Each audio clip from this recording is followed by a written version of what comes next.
झारखंड विधानसभा चुनाव के पहले आयकर विभाग ने कड़ी कार्रवाई की है। सीएम हेमंत सोरेन के करीबी सुनील श्रीवास्तव और उनके अन्य ठिकानों पर आयकर विभाग ने छापेमारी की। रांची और जमशेदपुर समेत 17 जगहों पर छापेमारी की गई है। सुनील मुख्यमंत्री हेमंत सोरेन के निजी सलाहकार है। आयकर विभाग ने छापेमारी के दौरान आवास की गहन तलाशी ली और दस्तावेजों की जांच की है। बताया जा रहा है कि यह कार्रवाई अहम जांच से जुड़ी है। इससे पहले 17 अक्टूबर को जल जीवन मिशन में हुए घोटाले को लेकर ईडी की टीम ने हेमंत कैबिनेट के मंत्री मिथिलेश ठाकुर के भाई विनय ठाकुर, निजी सचिव हरेंद्र सिंह सहित कई इंजीनियरों के ठिकानों पर रेड की थी। कांग्रेस नेता राकेश सिन्हा ने हेमंत सोरेन के करीबी के आवास पर आयकर रेड को लेकर कहा कि यह कार्रवाई केवल विपक्षी नेताओं पर दबाव बनाने के लिए की जा रही है। उन्होंने कहा कि झारखंड के लिए यह कोई नई बात नहीं है। राज्य में विपक्षी नेताओं और उनके निजी कर्मचारियों पर लगातार आयकर छापेमारी कर रही है। भाजपा अब केवल आयकर और ईडी छापों के जरिए अपनी स्थिति मजबूत करने की कोशिश कर रही है। यहाँ की जनता पहले ही उन्हें नकार चुकी है। इस तरह की कार्रवाई से वे केवल विपक्षी नेताओं पर दबाव बनाने की कोशिश कर रहे हैं। देखिए, इस कार्रवाई को हम यह मानते हैं कि भाजपा पूरी तरह बौखला गई है।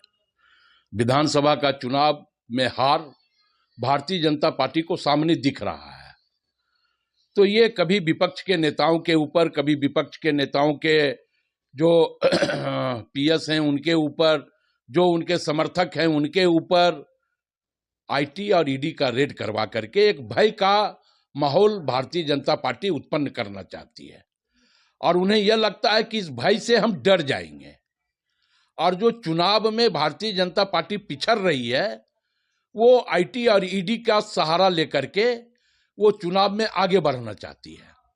लेकिन राज्य की जनता भारतीय जनता पार्टी को पहले भी खदेड़ने का काम किया और इस बार के विधानसभा के चुनावों में भी पूरी तरह नकारने का काम करेगी।